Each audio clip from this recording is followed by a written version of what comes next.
Keira Knightley, Sienna Miller, together, alone, unclothed, in a bed, with no one else in the room?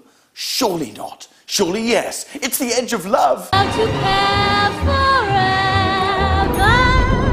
So what's the plot? Well, The Edge of Love is set during the Second World War. The story focuses around Welsh poet Dylan Thomas, who is in love with both his wife, Sienna Miller's Caitlin, and his childhood friend, played by Keira Knightley. But can the three of them remain happy with the mènage-a-trois? What do you think? Mortimer, roll the clips. Who's your friend? Queen of Ireland, love of my life, mother of my child, Caitlin Thomas. Your wife, Dylan? The one and only. He didn't mention... Oh, he wouldn't. Would he?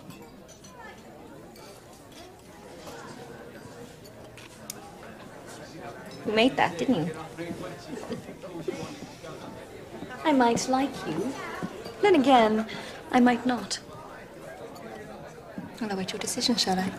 I won't hold my breath, mind. Got a mansion we could share with you? Yes, two little homeless orphans you're looking at here. I've only got a room. Bugger, condemned to a sister's then. I'll be having that, sailor boy.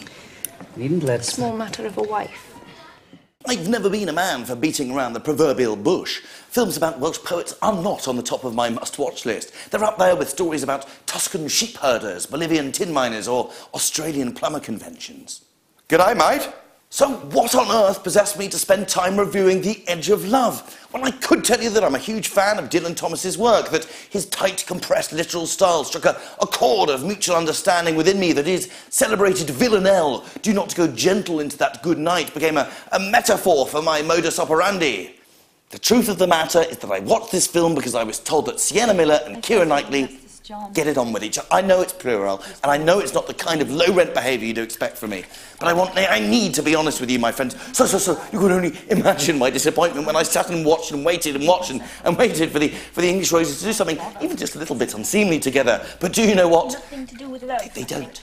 So what do Miss Miller and Miss Knightley get up to then? Well, the answer is not very much. The Edge of Love is one of those excruciating films that promises a lot, but doesn't seem to deliver anything at all. Now, I'm sure my views will horrify fans of Dylan Thomas or moody wartime epics, where people just sit around and natter about their problems, but I'm sorry, I can't repent. This is a solid, turgid, tedious mess of a film.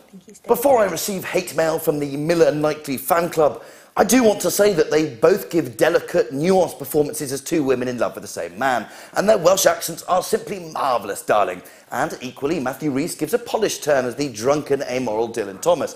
But the problem is that all the characters are incredibly boring and one-dimensional.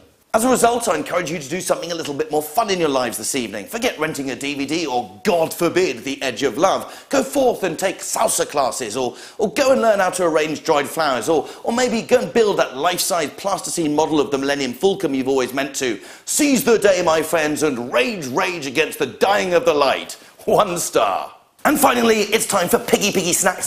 Now, recently, as you might have noticed, I've been gathering a little bit of weight around the jowls. As a result, I've been hunting for snacks that could conceivably lose me weight. I know that's unlikely, but look what I've got for you today.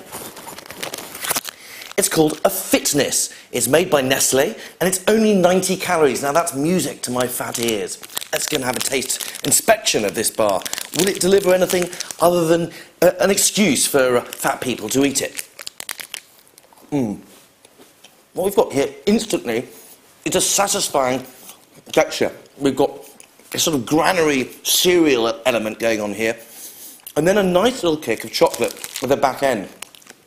Is it going to sate me? I'm not sure it would. It's not quite large enough.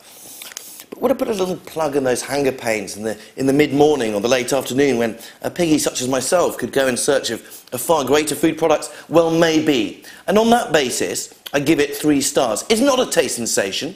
It's not even a texture sensation. But given that it's going for the fitness market, it's adequate. Goodbye.